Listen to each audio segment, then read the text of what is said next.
নমস্কার। রোজ রোজ শুনি ভগবানের বাণী।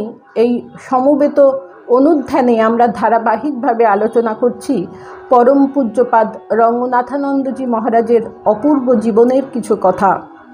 মহারাজের একটি বৈশিষ্ট্য কারো নজর না কেড়ে পারেনি, তা হলো যে কোনো স্তরের মানুষকে যথোচিত মর্যাদা দান। যে কেউ যে কোনো সময় মহারাজের কাছে একবার পৌঁছাতে পারলে তার জন্যে অপেক্ষা করত একটি মৃদু হৃদয়পূর্ণ অভ্যর্থনা। স্বল্প সময়ের জন্যে হলেও একটি দুটি কথা মহারাজ অবশ্যই তার সাথে বলতেন, তারা খুশি হয়ে ফিরে যেতেন। লক্ষ্য করা গেছে জপ, ধ্যান, পড়াশোনা যে অবস্থাতেই মহারাজ থাকুন না কেন, কেউ এলেই তিনি সেই কাজটির থেকে তার সাথে কথা বলাটাকেই অধিকতর গুরুত্বপূর্ণ বলে মনে করতেন। সে ব্যাপারে উচ্চ নীচ, ধনী নির্ধন, পরিচিত অপরিচিত সকলকেই একইভাবে আপ্যায়ন করতেন। মহারাজ বার্মায় থাকাকালে পোস্ট অফিসের যে পিয়ন মঠে চিঠি দিতে আসতেন, গরমকালে মহারাজ তাকে দরদর করে ঘামতে দেখে সোফায় বসে এক গ্লাস জল খেতে বলেছিলেন। তিনি সোফায় না বসে মেঝেতে বসে জল খেতেন, কারণ তারা ওই রকম শিক্ষাই পেয়ে এসেছেন। কিন্তু মহারাজ জোর করে তাকে একরকম কোলে করে সোফায় বসিয়ে ঠান্ডা জল খাইয়েছিলেন। মহারাজের রসবোধ ফল্গু ধারার মতো বয়ে যেত। কখনো কখনো ঘটনার পরিপ্রেক্ষিতে তার বহিঃপ্রকাশ ঘটত। একবার মহারাজের কানে একটা সমস্যা হয়। ইএনটি বিশেষজ্ঞ সিরিঞ্জ দিয়ে কানের ভিতরটা পরিষ্কার করেন এবং জানতে চাইলেন, মহারাজ শোঁ শোঁ শব্দটা কি এখনও হচ্ছে? মহারাজ বলে উঠলেন, no, the child is crying no মোর।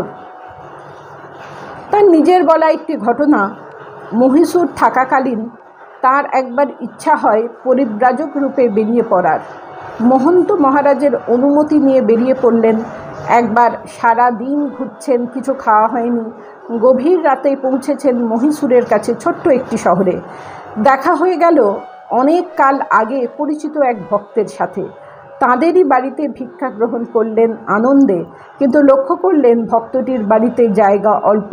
তাই তাদের কাছ থেকে বিদায় নিয়ে একটি স্কুল বাড়ির বারান্দায় এসে শুয়ে পড়লেন। সকালে উঠে দেখেন এক অদ্ভুত দৃশ্য। রাস্তার কুকুর, গরু, ছাগল সব তার আশেপাশে শুয়ে আছে। এই ঘটনাটি দেখে মহারাজ হাসতে হাসতে বলেছিলেন, ওটা আমার অবধূত অবস্থা গেছে। নিজেকে অবধূতের সঙ্গে তুলনা করছেন। গরু ছাগল সব পাশাপাশি শুয়ে আছে তো, তাই হেসে বলেছিলেন, ওটা আমার অবধূত অবস্থা গেছে। মহারাজের পেট ভালো যেত না, তাই খাওয়া দাওয়ার প্রতি সবসময় ছিল একটা অনীহা। অত অল্প খেয়ে এত উচ্চ চিন্তা কিভাবে করেন জিজ্ঞাসা করা হলে তিনি বলতেন, আমার হিমাচল প্রদেশটা শক্ত, কিন্তু মধ্যপ্রদেশটা দুর্বল। চিরদিনই মহারাজ ছিলেন স্বাবলম্বী। সংঘের সহ অধ্যক্ষ হওয়ার পরেও দীক্ষাদির ব্যাপার ছাড়া সেবকদের নিজের ব্যক্তিগত কাজ কিছুতেই করতে দিতেন না। তিনি ছিলেন স্বাধীনচেতা ও স্বাতন্ত্র্যপ্রিয়। কেউ কোথাও অপরিহার্য নয়, এটাই ছিল তার বিশ্বাস। এমনকি হায়দ্রাবাদ মঠে পূজারীর অনুপস্থিতিতে তিনি নিজে আরতিও করেছেন। কঠোর পরিশ্রম করা ছিল মহারাজের ধাত। বছরের পর বছর লেখাপড়া করতে করতে বইয়ের ভালো লাগা, প্রয়োজনীয় অংশগুলি কপি করা, নোট করা, লেকচার তৈরি করা, এসব ব্যাপারে কারোর সাহায্য নিতেন না কখনো।